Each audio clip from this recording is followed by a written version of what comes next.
Hello, hi dear friends. Our next video about the feature setting in Tally ERP9.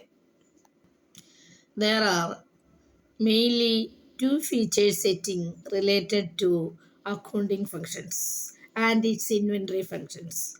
Others are other settings.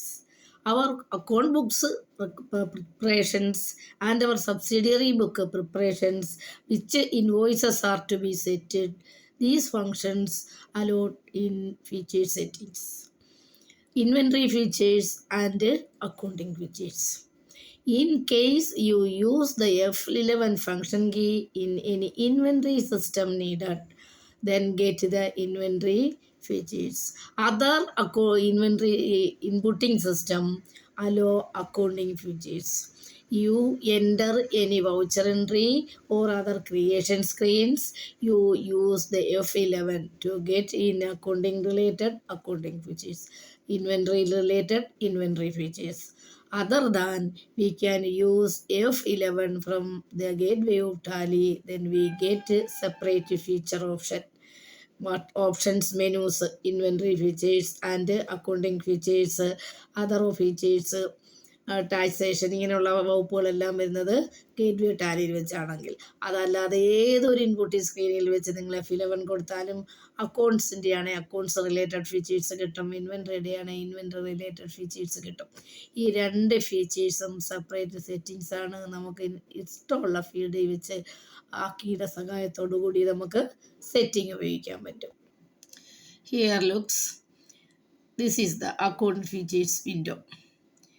It provides mainly six options, mainly six functions, which are the general, outstanding management, cost and profit centers management, invoice settings, budgetary and scenario management, other features.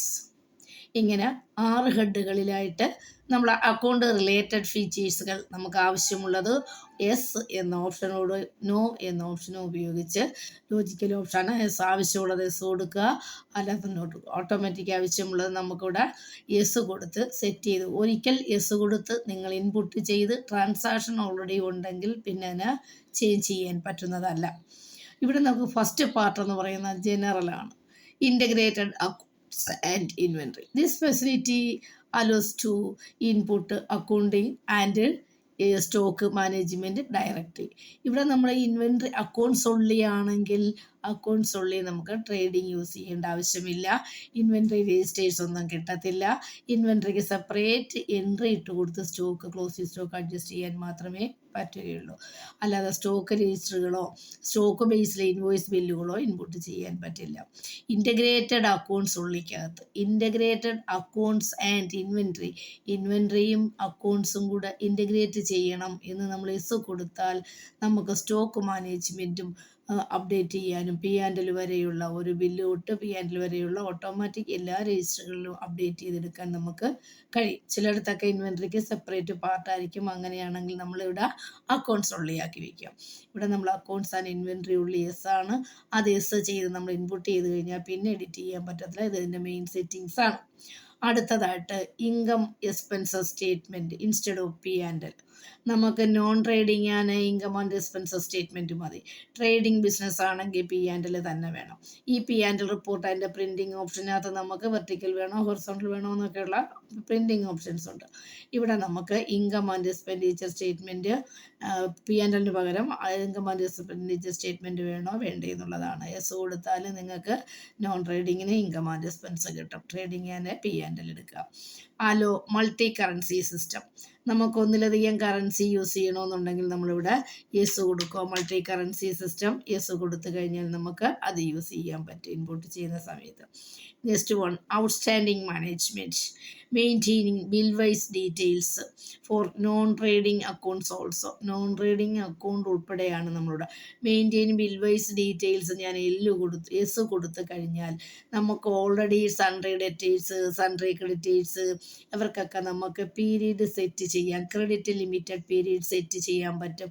Set ചെയ്ത് കൊടുത്തു കഴിഞ്ഞാൽ അവർ over due കഴിഞ്ഞ് കഴിഞ്ഞാൽ നമുക്ക് അതിനകത്ത് full details bill wise details നമുക്ക് input ചെയ്ത് കൊടുക്കാം. കൂടുതൽ ഡിസ്ക്രിപ്ഷൻ ആഡ് ചെയ്യാനും പറ്റും. അതുപോലെ പല നോൺ ട്രേഡിങ് അക്കൗണ്ട്സിന് കൂടി ആവശ്യമുണ്ടെങ്കിൽ അതും യെസ് കൊടുക്കാം. അടുത്തത് activate interest calculation use advanced parameters, അതും രണ്ടും യെസ് ഓർ നോ ആണ്. നമുക്ക് ഇവിടെ യെസ് കൊടുത്തു കഴിഞ്ഞാൽ പാരാമീറ്റേഴ്സും ഓട്ടോമാറ്റിക് യെസ് ആയി കൊടുക്കണം. അപ്പോൾ ഇതാണ് നമ്മൾ അടുത്ത് ഉപയോഗിക്കുന്ന activate interested calculation. Interest calculate ചെയ്യാനും അവയുടെ റേഷ്യോയും അതും ഇവിടെ നമ്മൾ പറയും പോലെ ഇവിടെ യെസ് കൊടുത്താലേ നെക്സ്റ്റ് ഫീൽഡും യെസ് ആയി വരും, ചേഞ്ച് ചെയ്യാൻ പറ്റുള്ളൂ. കണ്ടോ, അതിലേക്ക് സ്കിപ്പ് ചെയ്യുള്ളൂ.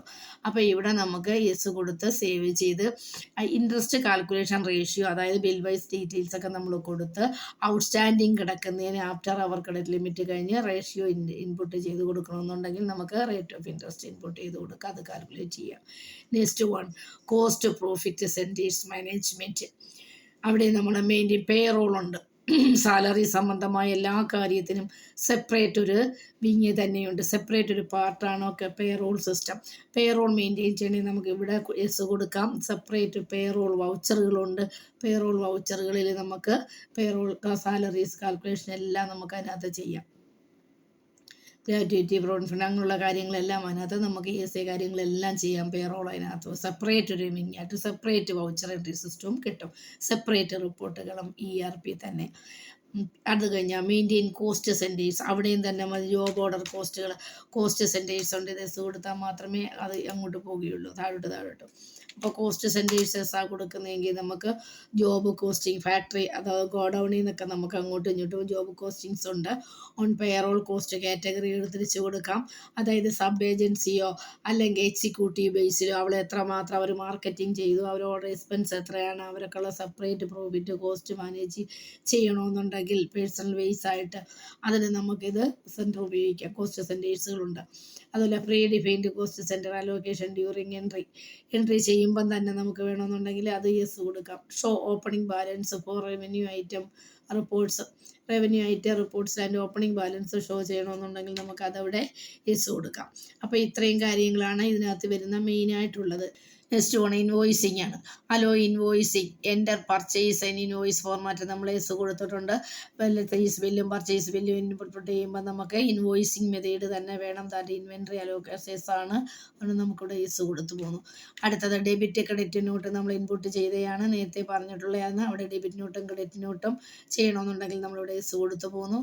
അത് കഴിഞ്ഞിട്ട് budget and scenario management, cost budget set ചെയ്ത് നമുക്ക് ബഡ്ജറ്റ് ക്രിയേറ്റ് ചെയ്ത് വെക്കാൻ സെപ്പറേറ്റ് ടാലിയിൽ നമുക്കിന് കിട്ടും. ബഡ്ജറ്റ് സെറ്റ് ചെയ്ത് വെക്കാം. എസ് കൊടുത്തിട്ട് നമുക്കവിടെ പോയി ബഡ്ജറ്റ് ക്രിയേറ്റ് ചെയ്ത് വെക്കാം.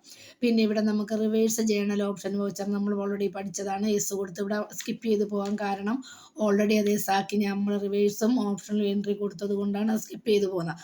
ഒരിക്കൽ ചേഞ്ച് ചെയ്ത് എൻട്രി ഇൻപുട്ട് ചെയ്താൽ പിന്നെ അതിനകത്ത് കർസർ അഡിഷന് വരില്ല. Next other features enabling check printing, നമ്മൾ അതും കണ്ടതാണ്. കോൺട്രാ വൗച്ചറിനകത്ത് ചെക്ക് പ്രിൻറ്റ് ചെയ്യാനും നമുക്ക് ഓർഡറിൽ കൊടുക്കാനും അതിൻ്റെ ചെക്ക് ബുക്കിൻ്റെ സ്റ്റാർട്ടിങ് മുതൽ എൻഡ് വരെ കൊടുക്കാനും ചെക്ക് രജിസ്റ്റർ പ്രിൻറ്റ് ചെയ്യാനും ഒക്കെ ആയിട്ട് നമുക്കിവിടെ എസ് കൊടുക്കാം.